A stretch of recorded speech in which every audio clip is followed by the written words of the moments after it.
Hello guys, welcome back to my channel earth mom Dehradun. मैं हूं ज्योति और वेलकम है आप सभी का मेरे चैनल में। हैप्पी भैया दूज आप सभी को। उम्मीद करती हूं कि आपका भैया दूज बहुत ही अच्छे से हंसी खुशी गया हो। इसी के साथ आज का रिएक्शन वीडियो हम लोग शुरू करने वाले हैं। थैंक यू सो मच कि आपने मेरी इससे पहले वाली वीडियो पे जो मैंने निकू सुमित के लेटेस्ट सॉन्ग जो कि इस समय पे ट्रेंडिंग नंबर 1 पे चल रहा है उस पर बनाया था। आप सब लोगों ने बहुत प्यारे प्यारे कमेंट्स किए, बहुत ज़्यादा सॉन्ग को अप्रिशिएट किया और मेरे रिएक्शन को भी पसंद किया। उसके लिए आप सभी का दिल से थैंक यू सो मच। तो आज रिएक्शन हम बनाने वाले हैं। सो गाइस, वीडियो में आगे बढ़ने से पहले आप में से बहुत सारे लोग मॉइस्चराइज़र पूछ रहे थे। सो देखिए, जो मेरी पर्सनल किट में है मैं वो आपको बता देती हूँ। एक तो मैं ममा अर्थ का rice oil free face moisturiser use करती हूँ, क्रीम नहीं मॉइस्चराइज़र यूज़ करती हूँ, जो कि आप ट्यूब की हालत देख के लगी रहा होगा कि मैं रेगुलर बेस पे से यूज़ करती हूँ। ऑल्सो मैं सेटाफिल डैम ये वाली भी मॉइस्चराइज़र यूज़ करती हूँ, ये भी बहुत अच्छी है और फ्रेगनेंस फ्री है और डर्माटोलॉजिस्ट भी इसको रिकमेंड करते हैं। तो अगर आपको ये दोनों क्रीम चाहिए होगी तो मैं यहाँ पर टैग कर दूंगी। आप विंटर्स के लिए इन्हें ज़रूर बाय करना, स्किन टाइप पे ये चलेगी। सचिन मनीषा का कम्युनिटी पोस्ट जो निकू सुमित के लिए कल उन्होंने अपने ऑफिशियल चैनल से पोस्ट किया था।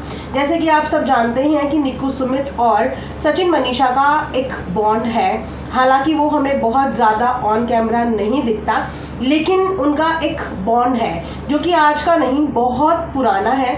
ज़रूरी नहीं होता कि हर रिश्ता दिखावे का मोहताज हो, कुछ रिश्ते पीछे से भी हमारा मॉडल सपोर्ट करते हैं। और एक बात मैं आपको बताऊं कि कभी भी अपना रिश्ता किसी को शो ऑफ ही मत करो, क्योंकि आजकल रिश्तों पे नज़र बहुत जल्दी लगती है। तो जो भी आपके अच्छे रिश्ते हैं ना, उनको हमेशा संभाल के लिए अपने अनमोल रिश्तों को, अपने प्यारे रिश्तों को ना कभी भी शो ऑफ मत करो, क्योंकि सबसे पहले दुनिया आपके उन्हीं प्यारे रिश्तों को तोड़ने की कोशिश करती है, क्योंकि वो प्यारे रिश्ते आपको जो नापसंद करते हैं उनकी आंखों में खटकने लगते हैं।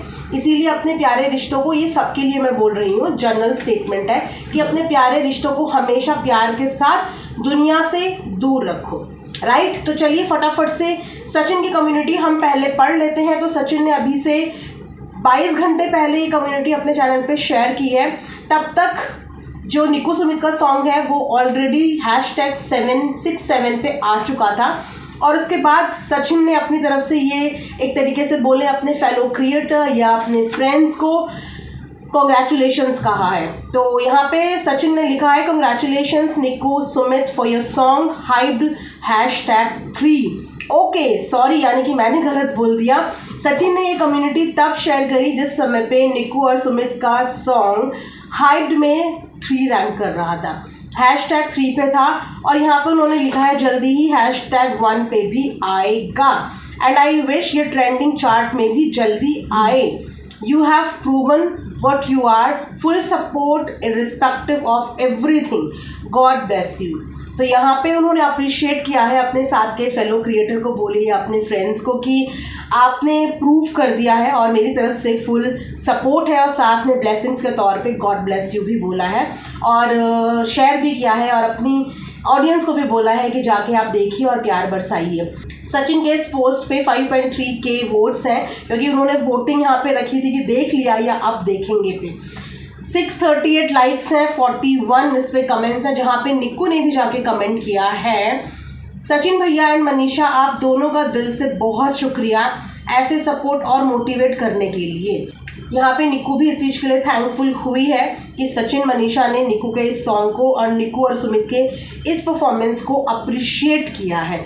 साथ में अगर कमेंट सेक्शन में हम लोग बात कर लें तो कमेंट में सब ने बहुत पॉजिटिव और बहुत अच्छे कमेंट करे हैं। देख लिया सॉन्ग, बहुत इमोशनल सॉन्ग है। किसी ने लिखा है मैं भी देखी, बहुत अच्छा लगा। उसके बाद किसी ने लिखा है हाइप कर दिया, वेरी नाइस सॉन्ग, मुझे आपका सॉन्ग बहुत अच्छा लगा, हाइप कर दिया, कॉन्ग्रेचुलेशंस, छठी मैया मेरी भी गोद भर दीजिए, साथ में मनीषा की भी प्लीज़। तो इस तरीके के कमेंट्स मिले हैं सचिन को अपनी कम्युनिटी पोस्ट के बाद। अब यहाँ पे भी क्या होता है ना, सबसे बड़ी प्रॉब्लम ये होती है कि ऑडियंस जो है वो अपने क्रिएटर से इतना प्यार करती है और कुछ ऑडियंस ये भी होती है जो किसी पर्टिकुलर क्रिएटर को नापसंद भी करती है। राइट, यहाँ पे पसंद नापसंद वाली चीज़ें चलती रहती हैं। तो यहाँ पे क्या हो रहा है कि सचिन का ये सपोर्ट देख के जहाँ पे बहुत सारे लोग खुश भी हैं, वहाँ पे सचिन की इस कम्युनिटी से काफ़ी सारे लोगों को नाराज़गी भी हो रही है। और नाराज़गी का रीज़न ये है कि उन्हें ऐसा लग रहा है कि जो सचिन है वो चिढ़ गए हैं, वो जल गए हैं, क्योंकि उनका सॉन्ग इतना अच्छा परफॉर्म नहीं किया, तो वो जो है निक्कू सुमित की इस परफॉर्मेंस से उनको जलन हो गई है। तो यहाँ पे जहाँ से मैं देख रही हूँ, क्योंकि ऐसे कमेंट मेरे पास भी आए, जैसे कि मैंने बोला कि हर किसी को पसंद और नापसंद करने वाली ऑडियंस होती है, तो जहाँ से मैं देख रही हूँ मुझे ये समझ में नहीं आया कि अगर सचिन को निक्कू के सॉन्ग से या सुमित के सॉन्ग से जलन होती तो वो उनको अप्रिशिएट करने वाली कम्युनिटी क्यों छापती। किसी को क्या फ़र्क पड़ता है कि किसी का सॉन्ग 1 पे गया, 2 पे गया, 3 पे गया, या फिर गया ही नहीं। एक कंग्रेचुलेशन का अप्रिशिएट करने वाली कम्युनिटी या मैसेज वही इंसान छापता है कहीं ना कहीं जो हमें पसंद करता है। और निक्कू सुमित का ये गाना व्लॉगिंग से हटकर चीज़ें हैं। निक्कू सुमित का ये गाना हर एक उस इंसान को पसंद आया है जो इस जर्नी से गुजर चुका है, गुजर रहा है। कहीं ना कहीं सचिन का भी इस गाने से इसीलिए कहते हैं ना कनेक्शन, इसीलिए वो फील कर पाया क्योंकि वो खुद भी, उनकी लाइफ खुद भी इस जर्नी से गुजर रही है। मनीषा को भी इसी तरीके से कई बार बच्चा ना होने की वजह से ताने मिलते आए हैं, क्योंकि हमें सोसाइटी के बारे में नहीं पता, लेकिन हम सोशल मीडिया पे तो देखते हैं। सोशल मीडिया पे आए दिन कोई ना कोई कमेंट सेक्शन में मनीषा को किस किस तरीके के वर्ड्स बोल के जाता है, जो शब्द सुनने में भी इतने चीप लगते हैं, बोलना तो बहुत दूर की बात है, लोग लिख लिख के चले जाते हैं। तो ये सारे कष्ट वो महिलाएं समझ पा रही हैं जो ऐसे तानों से जूझ रही हैं, और फिर क्या करती हैं, इग्नोर करती हैं। लेकिन कभी कभी ऐसा वक्त आता है कि हर इंसान के ना इमोशंस टूट जाते हैं, वो हार जाता है, उस पल उसे बहुत बुरा लगता है। फिर उसका परिवार कोशिश करता है उसको इस चीज़ से बाहर निकालने की, लेकिन उसके लिए परिवार भी अच्छा होना चाहिए, तभी वो अपने पार्टनर को सपोर्ट कर पाता है, राइट। तो कहीं ना कहीं मुझे ऐसा लग रहा है कि निक्कू के गाने को पसंद करने के लिए सचिन मनीषा के पास एक रीज़न है, क्योंकि छठी मैया से आई एम श्योर कि मनीषा भी यही मांगती होगी, वो भी यही प्रे करती होगी। तो शायद इस गाने में उन्होंने अपने आप को रिलेट करा, इसीलिए कहते हैं ना कोई चीज़ें एकदम से नेचुरली निकल के आ जाती हैं। जैसे कि मेरे साथ भी ऐसा ही हुआ, मुझे एक्चुअली आइडिया नहीं था कि निक्कू का कोई गाना आने वाला है, क्योंकि आप सब जानते हैं कि दिवाली की वजह से मैंने भी वीडियोस में काफ़ी गैप लिया था, मैं यूट्यूब देख ही नहीं रही थी। मैं भी उस वक्त पे अपना एक रिएक्शन अपलोड कर रही थी और मैं सेकंड पार्ट की तैयारी कर रही थी। इतने में अपलोड करने के बाद मैं कम्युनिटी में कुछ चीज़ें शेयर कर रही थी कि मेरे को नोटिफिकेशन आया, तब मैंने वो गाना देखा, तब उस पर मैंने रिएक्शन बनाया कि कुछ चीज़ें ऐसी होती हैं जिसे देखने के बाद तुरंत आपके कहते हैं ना रिएक्शन निकल के आ जाता है, आपकी फीलिंग्स निकल के आ जाती है, उसके लिए आपको बिल्कुल मेहनत नहीं करनी पड़ती। तो वैसे ही शायद सचिन के साथ भी हुआ कि जैसे ही ये गाना सचिन ने देखा तो उसके अंदर की भी फीलिंग्स बोले, इमोशंस बोले, तो उसने जाके कंग्रेचुलेट लिख दिया, बाकायदा लिख दिया। अब रिश्तों में ज़रूरी नहीं है कि तूने मेरे लिए ये नहीं किया तो मैं तेरे लिए ये नहीं करूँगा, तूने मेरे लिए ऐसा कर दिया तो मैं तेरे लिए ऐसा कर दूँगा। ये होता है स्वार्थ वाले रिश्ते, जहाँ पे चीज़ें चलती है तू 1 रुपये देगा मैं तभी 1 रुपये दूंगा, अगर तूने 1 रुपये दिया तो मैं 1 ही रुपये वापस करूँगा, ठीक है। कुछ रिश्ते होते हैं जिनमें कोई स्वार्थ नहीं होता, जिसमें हम लोग एक दूसरे की खुशी में खुश होते हैं, अपने मन से करी हुई चीज़ें, ज़बरदस्ती बोल के कराई हुई चीज़ें नहीं, अपने मन से करी हुई चीज़ें। तो सचिन के मन में आया कि वो निक्कू के इस गाने को कॉन्ग्रेचुलेट करे या वो गाना शेयर करे, तो उसने अपने मन से ये चीज़ें कर ली बिना किसी स्वार्थ के, क्योंकि निक्कू के साथ उसका कोई स्वार्थ नहीं है, ना ऑन कैमरा कोई स्वार्थ है ना ऑफ कैमरा कोई स्वार्थ है। दोनों की लाइफ अपने अपने एंड पे बिल्कुल सेटल है। निक्कू की लाइफ अपने हस्बैंड अपने परिवार के साथ बिल्कुल सेटल है, सचिन की लाइफ अपनी फैमिली अपने परिवार के साथ अपने दोस्तों के साथ बिल्कुल सेटल है। लेकिन उसके बाद भी एक रिस्पेक्ट वाला रिलेशन होता है ना, एक अप्रिशिएट करने वाला रिलेशन कि हमारा फेलो क्रिएटर या हमारे साथ का बंदा अच्छा कर रहा है, इसने अच्छा परफॉर्म किया है तो उसको अप्रिशिएट करना। तो वो वाला जेस्चर है, वो एक अच्छा जेस्चर होता है, एक पॉजिटिव जेस्चर, जिसमें आप ये डिमांड नहीं करते कि मैंने तेरे लिए ऐसा किया पर तूने मेरे लिए ऐसा नहीं किया। तो ये सामने वाले को खुद सोचना चाहिए, ये चीज़ें बोल के नहीं करवाई जाती। और इस मामले में सचिन का नेचर है सपोर्टिव, यहाँ तो निक्कू उसकी दोस्त है, लेकिन ऐसे बहुत सारे लोगों की उसने बीते दिनों हेल्प करी है जिनको शायद सोशल मीडिया पे कोई जानता भी नहीं था, लेकिन उसने अपने एंड पे उनको भी एक नाम दिलाने की हेल्प करी है, चाहे वो उसके खुद के घर के बोलते हैं ना हाउस हेल्प वगैरह जो काम करते हैं वो ही क्यों ना हो।